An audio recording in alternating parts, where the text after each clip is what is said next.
Alright, so I've been talking about Final Fantasy 15 for about an hour and 15 minutes now, and yet there are still a plethora of details I've completely neglected to mention up to this point, several of which I couldn't find a place for previously. So in order to save time, I'm going to go through the last few bits as quickly as possible in the format of a lightning round. Let's begin, shall we? The Ascension Grid, the newest take on the sphere grid that Square has been attempting to repeatedly shove down our throats since Final Fantasy X. All joking aside, I've never minded these sorts of level up systems as long as they actually offer some choice. And Final Fantasy XV's is structured in a way that grants choice by giving you several different grids to use that all level up different things, much like how Skyrim's leveling system works now that I think about it. Unlike Skyrim's leveling system, however, Final Fantasy XV is all but useless, as the game was designed so that it could be beaten without ever touching the Ascension Grid. Half the upgrades are useless because they pertain to the broken combat, and all the others bolster up systems that can be completely ignored as you play. It's a shame because I truly like the way in which APs accrue, not just through combat but also through travel and other character abilities. Character abilities such as... Okay, I know what they were going for here, I really do, and I wish it had been better implemented because it truly was a great idea. But as it stands now, 3 of these stats are completely useless. Survival raises the chance of finding better loot spread across the world, which could have been easily bypassed, and most players likely won't even notice the change as you progress. I have no clue what photography does at all beyond giving you Instagram filters for your photos, so that's not a total waste of time or anything. Fishing is good for making you better at the fishing minigame. I will admit that this does act as a good way of grinding up AP, but I've already mentioned how pointless that is. It also gives you fish to use for cooking. Cooking is just one more way to break the game's difficulty by giving your party members giant stat boosts for pretty much no work. At least there are some actual tangible benefits to this ability, unlike the other ones. Unfortunately, said ability is one of the factors that lessens the quality of the game's combat, which makes it a really bad decision. It saddens me that these mechanics were so horrendously implemented, as I love the idea of all the party members having unique skills outside of battle. They were meant to tie into the half-baked camping mechanics, which also could have been a cool idea, but led to nothing besides making you rest to make use of your experience points. All of these abilities are just as pointless as the...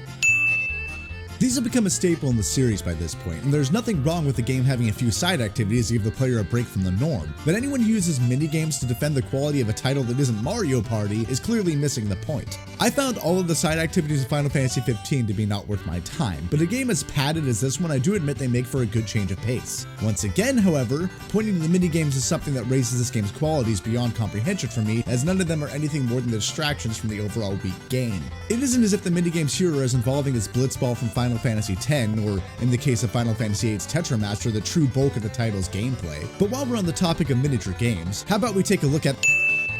I'm still not really sure whether it was an intelligent or idiotic decision to make a King's Tale non-canon. You see, if it were canon, it would have actually allowed for the devs to give us some look into Regis's character, but it would be absolutely abhorrent for them to lock out yet another piece of story content. So basically they painted themselves into a corner either way. This spin-off title came with a main game as a pre-order bonus and takes the form of an old-school beat-em-up reminiscent of Golden Axe or one of my personal favorites, Knights of the Round. It's a genre that I've only found an appreciation for in the last 5 years or so, and I'm still going back and finding even more to enjoy. But even with my rather limited experience in the genre, I can tell you that this game is a half-assed attempt that offers no challenge when compared to the games it was modeled after. That being said, the sprite work is decent, and the mindless hour or so of fun came at the low cost of free, so I guess I can't complain too much. Besides, getting to play as Regis is an interesting gimmick in itself, but of course we can't talk about King Regis without talking about the number of people I see trying to use this one item as a defense of the game's awesomeness is hilarious to me. It actually allows Noctis to cast 3 spells as opposed to just chucking around grenades, which I do think is good. The 3 spells being Holy, which is a pretty decent counterattack ability, Death, which should be pretty self-explanatory, and Alterna, which gives the player a small percentage chance of instantly evaporating anything, including the super bosses. You know, in case you want to truly take all the gameplay out of the game, and instead make it a slot machine. Once again, this is an issue of all spectacle and no substance. I tore apart the combat in this video series, but for those that enjoy the game, it's one of the only things that gets repeatedly, though wrongfully, praised. So for those of you who feel that way, please answer this for me. Why would you praise the implementation of a weapon in a game that makes the combat in said game completely pointless? Seriously, it's almost as pointless as the... An idea so stupid that it actually ends up feeling kinda cool. The flying car has been the poster child for the future of science and travel for the better part of a century, so having one in a game, especially a game that's supposed to be a fantasy based on reality, seems like a pretty good fit. That being said, it's a novelty above all else, like so much in Final Fantasy XV's design. Because it doesn't hurt the game in any way, I guess I can't say I wish it was gone, but doesn't add anything either, except for entrance into the... I don't know whether to applaud the bravery or criticize the sheer stupidity of the developers for the decision to make the game's most important bonus dungeon a platforming challenge. It almost always spells disaster when a game designs an area around mechanics that aren't the game's focus, and that's clearly the case here with Final Fantasy XV, where the focus is... well, I'm still not sure what the focus is supposed to be, but I'm pretty sure it isn't platforming. Even the general audience can't seem to make up its mind about this one. I don't particularly care, which is why it hasn't been brought up before now. The combat holds no depth, so the lack of combat in this dungeon really doesn't hurt me any. But I'd be lying if I said I felt the game's controls were at all good for platforming. Really, it just sort of sits in the same puddle of mediocrity that the majority of the game lists in.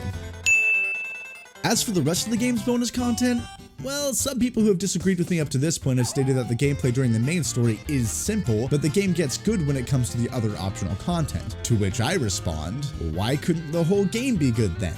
When did it become an acceptable defense for 30 hours of a game to be awful? Of course, this only applies to those that use this hackneyed defense, and not to those who still think the entire product is good despite piles of evidence stating otherwise. And then there are the people who list off every single flaw that I've already mentioned, but still say that the game is a solid 9 out of 10, despite literally criticizing every single part of the game's design. Do people not know how ranking systems are supposed to work? Okay, that's a dumb question. Clearly people don't know how ranking systems are supposed to work, even mainstream critics who only use 7 out of 10 on a scale of 0 to 10. Anyway, this devolved into a rant quickly. Lightning round over, lest I complain for another 20 minutes on contradictory arguments alone. I've got another comparison I want to make in the next section, so let's move on to that.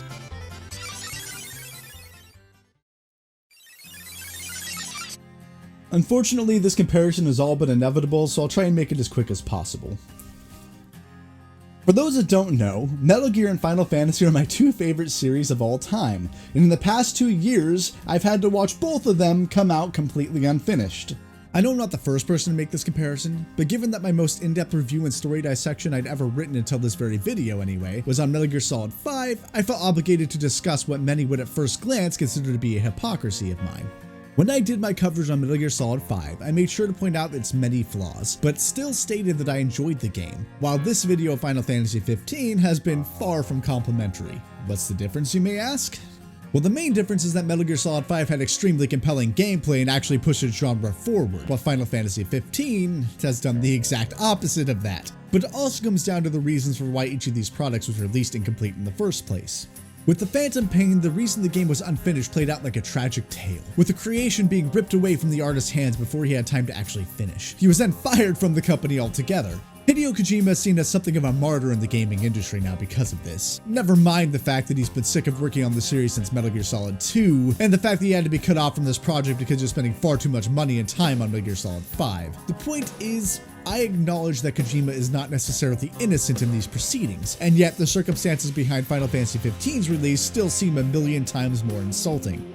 Now, the go-to argument I see levied against this comment is, yes, but Metal Gear Solid 5 will be unfinished forever. Square says they're going to fix Final Fantasy XV.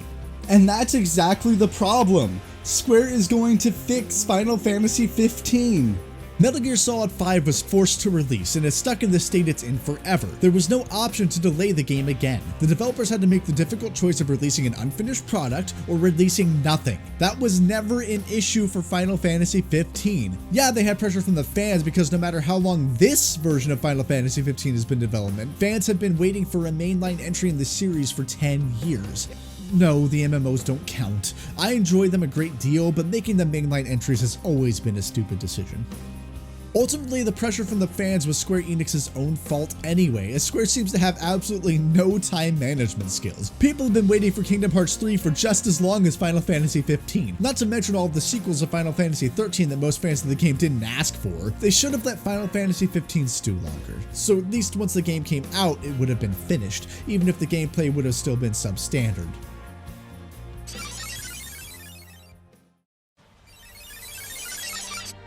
It It has been 6 months since this game's release, and it is still nowhere near complete because Square Enix has been continually making updates and changes in what I can only view as some haphazard attempt at damage control. Statements and changes to the game have been made that completely confirm everything I have been saying and that fans have been denying since day one, particularly when it comes to this game having no soul and simply being developed as a product first, as opposed to having any artistic integrity put in whatsoever. One of the earliest changes announced was to alter the way the infamous Chapter 13 plays out, and what I'm gonna say will likely surprise you given that I too joined the fray and complained with everyone else about how awful Chapter 13 is, but I don't think it's a good idea and they should leave it unchanged. I know, right? Me of all people, the hater of Final Fantasy 15 that I am, wishing that one of the most horrific parts of the game had remained untouched. And I have very simple reasoning for this. While Chapter 13 was terrible, no, not just terrible, it's easily one of the worst parts in this game, I applaud that it actually attempted something risky. This was the closest thing to artistic integrity that the game had, and yet the devs decided to change it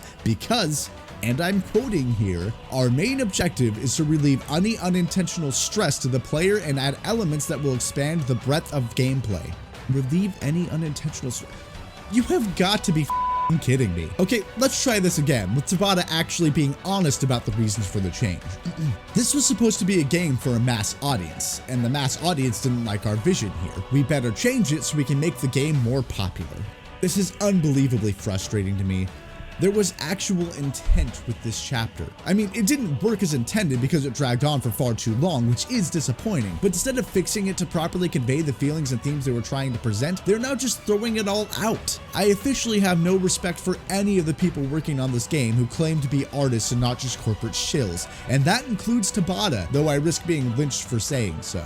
Oh, by the way, when it comes to said updates, some of which have already been implemented, they are completely half-assed. They have very lazy animation, do very little to polish up the story. I'm sorry to have to say this, but you need more than a simple band-aid to fix this, Square. Though, that's if you even believe the story needs fixing. It's quite interesting that Square decided to add more plot since they've tried to previously state that there was no cut content. In fact, let's look at another quote. The world and the events that Noctis sees are merely things that are seen through his eyes. We didn't want to create a comprehensive and perfectly balanced story in this game. Instead, we placed importance on the main characters and for the player and Noctis to share the same experience when we tell the story. Yeah, that makes perfect sense. That's why we get all those cuts to Luna, right? Or that one scene with the Emperor, both of which Noctis had absolutely no ability to see. It also explains why scenes that Noctis was present for don't appear in the game. I don't know what's worse, the thought that Tabata is continually lying to our faces, presumably at Square's behest, or the thought that Tabata is truly that bad of a storyteller and doesn't realize how hackneyed this game is. Seriously, this has to be some of the laziest PR bullshit I've ever been spoon-fed. He might as well have just said, the story was intentionally awful and cut apart because we wanted it to be like a coloring book.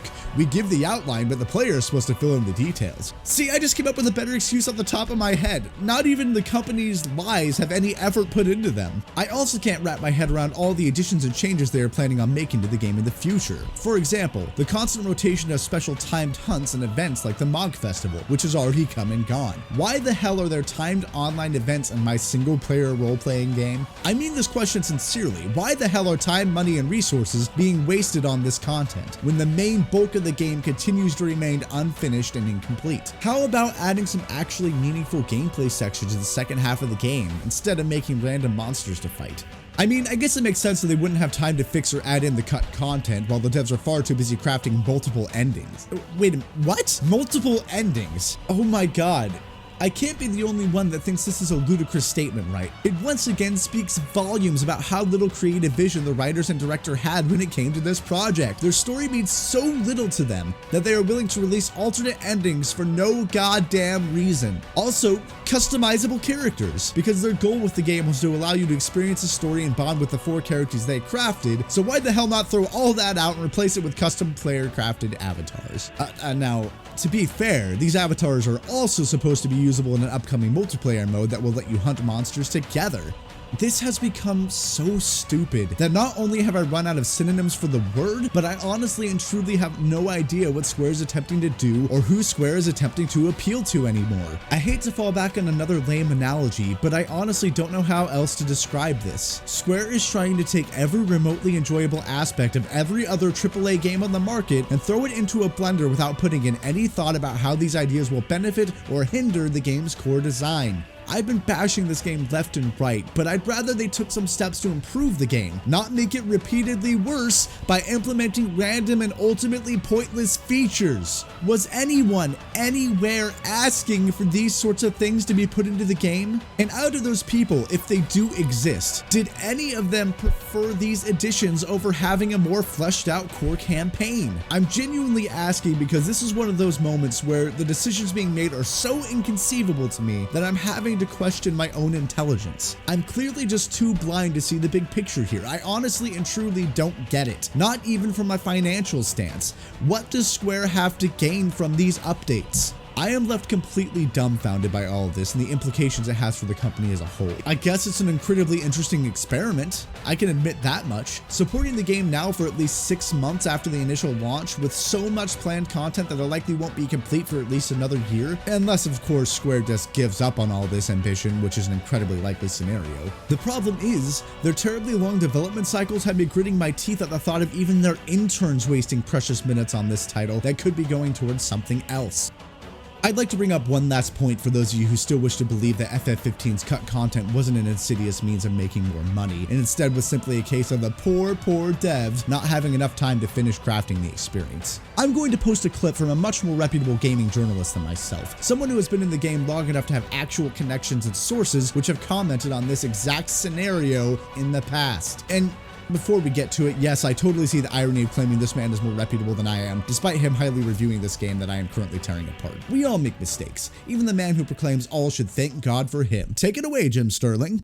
Without naming names, I can tell you I know conversations are being had in the bowels of one particular publisher that may or may not have made that piece of shit all the bravest about breaking games into bits and pieces and selling off incomplete experiences as a way to make money off gamers before the game itself is even finished. Buy some of the features now, pay for others when we've finished making them. That's being talked about. All kinds of weird and desperate conversations are being had in boardrooms as audience growth stagnates, but executives want to keep making more cash and keep finding ways to just dip from the same well and break games up and sell them off bit by bit and just fleece 2 sheep's worth of wool from 1 sheep. So I could see how some people would still argue the statement as being simple hearsay by using the same methodology I used to debunk the advertisements forced FF15 to be rushed argument. This is only one anonymous source after all, and you should go into that with a healthy dose of skepticism. The problem is, Square has more or less proven this man's statement as being true with the release of Hitman Season 1 and the upcoming Final Fantasy VII, both being made in parts. And these are just the marketing issues surrounding Final Fantasy 15 itself. I'm not going to take the time to go into the other shady marketing tactics such as the abysmally implemented microtransactions in all of their cell phone games, or the augment your pre-order fiasco that accompanied the launch of their newest Deus Ex title. My point is, Square has a repeated pattern of lies and shadiness when it comes to trying to sell their games in recent years. You can try and pretend it's not there or hide behind the always profound defense that other big companies like EA do it too, and that somehow makes it okay. Or you can just accept the truth of the matter, that Square neither cares about you or the quality of their product as long as they get paid. I must sound like a broken record at this point because I keep having to state this, but that's because many people still like to argue with me about it being wrong. Despite popular belief, it is possible to care about both the project and the money simultaneously, but Square doesn't even take that thought into consideration. It seems that there is no low to which Square won't stoop when it comes to pulling the wool over the eyes of their audience. The statements that Square made speak for themselves. They're using the tongue of a politician to try and lull people into a false sense of security. It's just vile and disgusting. Don't even begin to describe how terrible this is. And I feel like I'm alone here. No one else seems to notice. No one else seems to care. I'm actually pleading with you guys. Please, someone talk to me. Someone tell me that I'm not the only one who sees this, that this is actually happening and I'm not just losing my mind.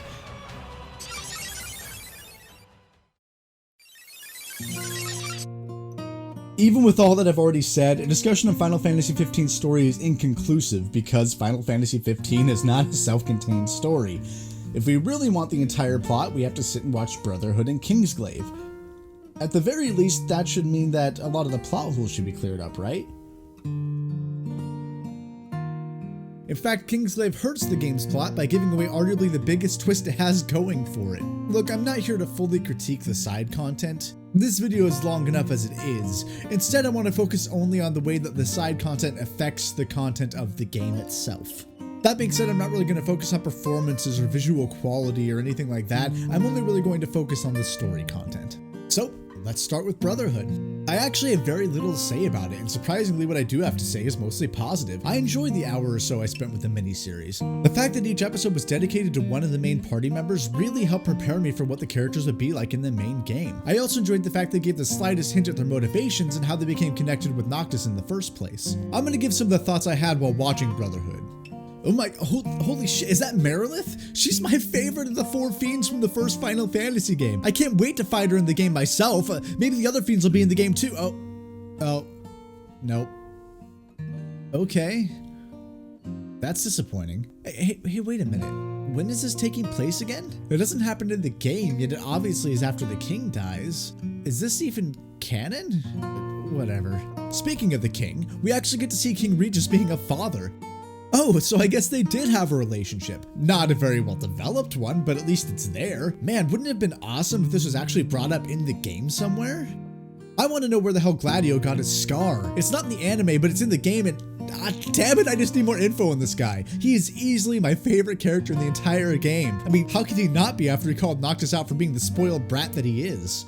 So, apparently Prompto was a chubby kid. And an animal lover. Alright, I gotta admit, this episode is actually kind of charming and dare I say, cute? It's a bit odd though. The entire reason that Prompto wants to lose weight is for the prince's attention? I believe it's so that he can befriend him and potentially meet Lunafreya at some point, but wait a minute. He's a Magitech trooper, right? Oh my god. So, by the logic of this anime and the game combined, the Empire purposefully made a chubby kid with the same technology they used to create their military and sent him to the enemy country? Was it always part of their diabolical scheme for him to meet Noctis as a child, befriend him, and then betray him? If that was their intent, they completely failed at it. This hurts my brain. It makes absolutely no sense. Forget it. No more asking questions. It'll just make me suffer more. Ah, look how adorable the puppy is. All is forgiven, Prompto. All is forgiven. Ah, Ignis, you lovely British bastard. So let me get this straight. Your entire goal in life is to recreate a dessert that the prince ate while on vacation one time. That's cool, I guess. I mean, everyone likes a good cook, but I'm getting some vibes here. Some homosexual vibes. Look guys, I went the entire review without making a single boy band joke. I've earned this. Besides, as I touched on anyway at the beginning of this video, the story would have been far more fascinating if it did go with a yaoi spin. At least then it would have shown that the writers had some guts. You want to shake things up and evolve the medium like you're claiming you are? Finally make a AAA game with a gay protagonist. And no, I don't mean you could choose a same-sex partner if you feel like it story, like in BioWare games, but an actual planned and true gay character would blow up not only the internet, but the industry, both with negative and positive implications. It would be busting down one more barrier of what is still stupidly considered taboo in gaming, but not so much in other mediums. But of course, Square would never do that. It might cut into their bottom line. Can't take any risks. Look guys, a large portion of your fan base is already shipping the characters together anyway, and you know what? It kind of makes sense why the romance between Lunafreya and Noctis is so non-existent now. Should have just gone through with it. Well, that was a hell of a tangent. Watch the episode for yourself and try to see Ignis as anything other than a nagging wife or mother. I'm not saying that Noctis doesn't deserve being treated like an irresponsible child, because he does, but Ignis as his butler seems to go above and beyond the call of duty. Anyway, that's it for Brotherhood. A rather simple OVA, but has impressive production values, and it's a great introduction to our game's characters. Kingsglaive, on the other hand, is what I really take issue with. Oh god, no, Aaron Paul, why? Why'd you have to do this to yourself? Like, I'm a huge fan of your work. Breaking Bad and BoJack Horseman are two of my favorite shows of all time. Alright, let's get this over with. This movie is an insult from the outset because it acts as the inciting incident for Noctis. The attack on Insomnia that I mentioned earlier as being completely off screen? Well, this is when it took place. Once again, let's get down to the list of things that bothered me in the story. Oh look, this lady died. Once again, why am I supposed to care when I know nothing about her? This movie has a lot of fight scenes, and you know one of the most infuriating aspects of them? They abide by rules that are completely inconsistent with the rules of the game. Look at these guys, they're actually using magic, not throwing magic grenades, but shooting lightning from their goddamn hands and creating force fields. Why couldn't we have this in the game? This actually looks, dare I say, fun? Well, at least it started fun, until the movie became fight scenes, fight scenes, fight scenes, and more fight scenes. This is cool for the first 10 minutes or so, but without any story or emotional stakes backing it up, it's just pointless noise. Is that Diamond Weapon? I mean, that's cool, I guess. A nice reference to fans of the series. You know how all the diehard fans of Silent Hill complain about Pyramid Head's use outside of the second game because they were supposed to be tied specifically to the psyche of a single man? Yeah, the same thing kind of applies here. Diamond Weapon is specific to Final Fantasy VII's lore, so its use here just feels kind of pandering, especially when it's never explained. Oh, so this is why Lunafreya's brother is supposed to be important. Okay. Still seems contrived and it still should have been in the game itself, but whatever. Nyx's heroic sacrifice, showing the power of the ring that Noctis will hold at some point, as well as introducing the lore of the past kings. Extremely interesting that the ring works completely differently here than it does anywhere else, but alright. Once again, wish we could have seen more of this in the game. We can all admit that Kingsglaive was an ill-conceived way of providing crucial story elements to Final Fantasy XV in the first place, right? But it's made even worse by the fact that it's just so damn boring. It was 2 hours of fighting with a subplot about Nyx, who becomes completely pointless once the credits roll. He's never once mentioned in the main game. I guess they could have been going for the whole unsung hero deal, but I just don't buy it. Mostly because nothing else the writers have presented so far has shown even a small semblance of that kind of intelligence. Essentially, the entire goal of the movie is to get Lunafreya to safety so that she can get the king's ring to Noctis. The way this all plays out sort of points to the king having known this was all going to happen the way it does. So does he have some kind of foresight? Is he psychic? I know that there were some sorts of prophecies that Lunafreya was telling to Noctis in some flashback scenes, and oh my god, how many rewrites did this go through? This is what I meant earlier when I said that Kingsglaive ruins the main game's biggest twist. Everyone knows that Noctis will have to sacrifice himself, and it's hinted that King Regis has been raising him in a particular way on purpose to prepare him for said sacrifice. That could have been extremely compelling as a twist if Kingsglaive didn't blatantly state it. Alright, so let's put Kingsglaive behind us, thank God, and instead focus on my favorite part of the story discussion: multimedia storytelling. Or more specifically, is multimedia storytelling ever a good idea? Multimedia storytelling is an interesting proposition. The idea of fleshing out a story or world by adding supplementary material through a different storytelling medium seems to be a fairly rare occurrence. I should specify that I'm discussing actual continuations and not adaptations or retellings, so that excludes the majority of book to movie or manga to anime stories immediately. This is also ignoring spin-offs or reimagining, so no X-Men comics versus the movies here or any other comic book stuff either.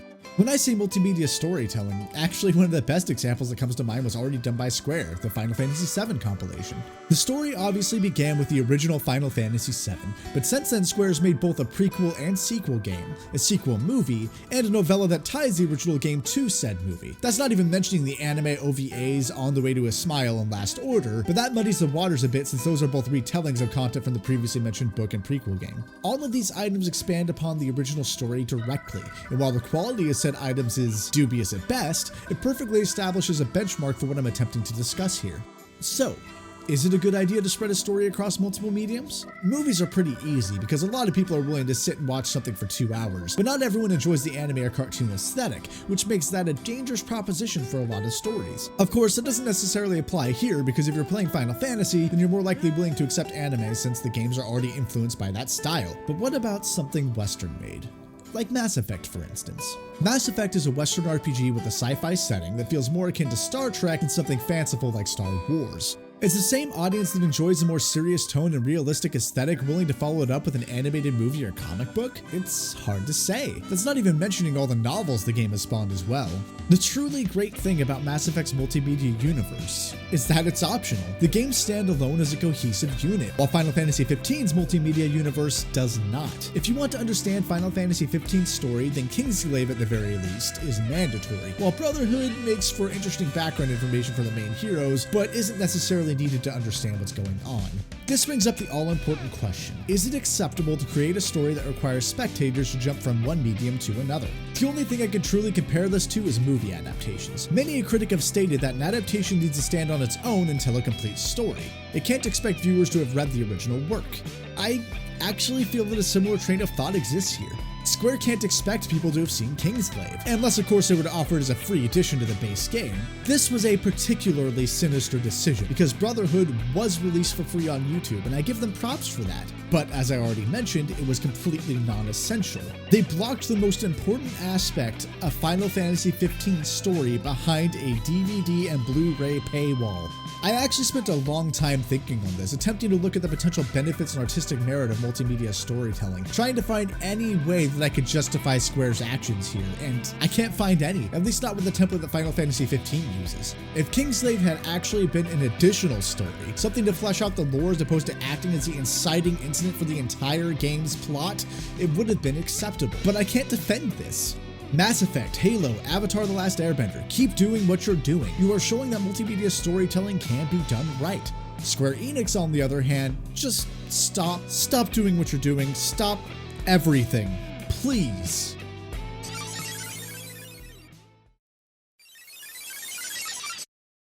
Is the Final Fantasy series somehow immune to immediate mainstream criticism? Final Fantasy XIII was panned by an extremely large portion of the series' audience, and yet if you take a look back at the review scores it garnered upon first release, no one would know any better. While it's debatable whether or not Final Fantasy XV is quite as flawed as Final Fantasy XIII is, it's a close race. I actually began this video thinking that 13 was the worst title, but after spending so much time dissecting and writing on this one, I'm not sure that still holds up. No matter which side of the fence you fall on, both games fail in equal and opposite ways. One is far too linear with nothing to do, the other far too open with way too much padding. One has a pretty unlikable cast with a plot that's far too confusing to follow, the other had a likable cast but a story that was literally unfinished. One strips away control from the player by only letting you control one character and dumbing down the combat, while the other still strips away control from the player by only letting you control one character and dumbing down the combat. Anyway, is it perhaps possible that we're going to see the percolation of unfavorable opinions as was the case with Final Fantasy XIII? Were players so desperate for a AAA JRPG that they were willing to accept it with open arms no matter the quality? Expanding on that train of thought, if that is the case, then doesn't that just point to the fact that the games likely would have done well even if it was more reflective of the series' roots? Meaning that all of these changes for the worse were completely pointless. As you can probably tell from this video, it was pretty easy for me to discern why Final Fantasy XV is the way it is and why the market works the way it works. But even then, I can't comprehend the circumstances that led people to praise this game the way it's being praised. A lot of reviews do touch on at least some of these aspects. This is even worse because it means that people are willingly ignoring these issues. From a psychological perspective, it very much fits the diagnosis of choice supportive bias, which for those that don't know is a sort of coping mechanism people use to talk themselves into believing that things they've spent time or money on are worth the investment, even if they aren't. After all, we felt the need to pay for the game, and we all have good taste. So the game has to be great by default, right? Even if the game relies on reusing the same bland dungeons over and over again to fill its runtime. Even if the game's sole purpose is to tell a story, and the very crux of said story hinges on plot points that completely contradict one another. Even if the game is somehow bloated with extra content, despite the core gameplay and story not having been fully realized. Am I telling you not to enjoy Final Fantasy XV? No! By all means, if you like it, keep on playing it. Before I crafted this video, I would have lamented Final Fantasy XV as the death of my favorite series, but after spending literal days writing, recording, and editing this thing, it's become very clear to me that the series has long since been buried, and a new, completely unrelated flower is now blooming from said grave. A flower with giant petals and no roots, but I digress. No, I'm not asking you to stop enjoying Final Fantasy XV.